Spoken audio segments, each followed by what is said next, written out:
नमस्कार, रामकृष्ण हरी. माझ्या चॅनलवर तुमचे स्वागत आहे. माझे नाव लक्ष्मी. आज मी तुमच्यासमोर गणेश पुराण कथासागर घेऊन येत आहे. अध्याय 23. बल्लाळ तपश्चर्या करून स्वर्गात गेला.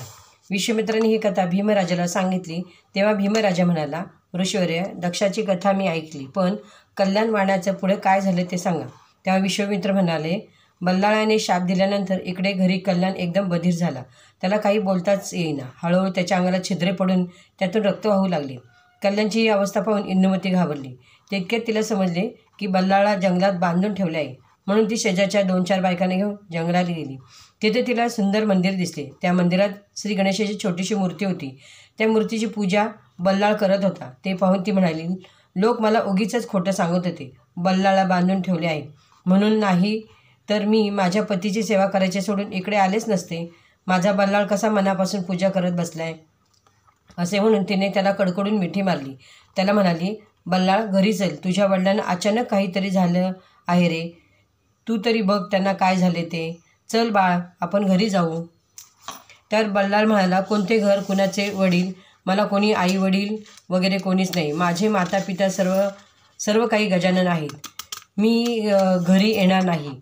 मी माझे शरीर श्री गजाननाला अर्पण केले. त्यापासून मला सर्व ज्ञान प्राप्त झाले आहे. ज्याने देवाची विटंबना केली त्याला देवाने शिक्षा केली. जसे कर्म तसे फळ मिळाले. मी कोणालाही ओळखत नाही. तू तुझ्या घरी जा. पतीची सेवा कर. मी श्री गणेशाचे स्मरण करत इथेच राहणार. त्यावर इंदुमती म्हणाली, बाळा, किती केले तरी ते तुझे वडील आहे. त्यांना या त्रासातून तूच मुक्त केले पाहिजे. मी एकटी कशी सोडवणार त्यांना या संकटातून. हे ऐकून बल्लाळ म्हणाला, या जन्मी तरी त्यांची सुटका होणार नाही. पुढच्या जन्मी तुझा राजकुळात जन्म होईल. त्यावेळी तुझे नाव कमला असेल. आत्ताचा तुझा पती पुढच्या जन्मी तुझ्या पोटी जन्म घेईल. त्यावेळी त्याचे नाव दक्ष असेल. या जन्माच्या पापामुळे तो उपजतच मुका बहिरा कुबडा असेल. त्या जन्मातील त्याचे वडील त्याला संकटातून मुक्त करण्यासाठी तप करतील, पण त्या तपाचा काहीच उपयोग होणार नाही. मग संतापून राजा तुला व तुझ्या मुलाला घरातून हाकलून देतील.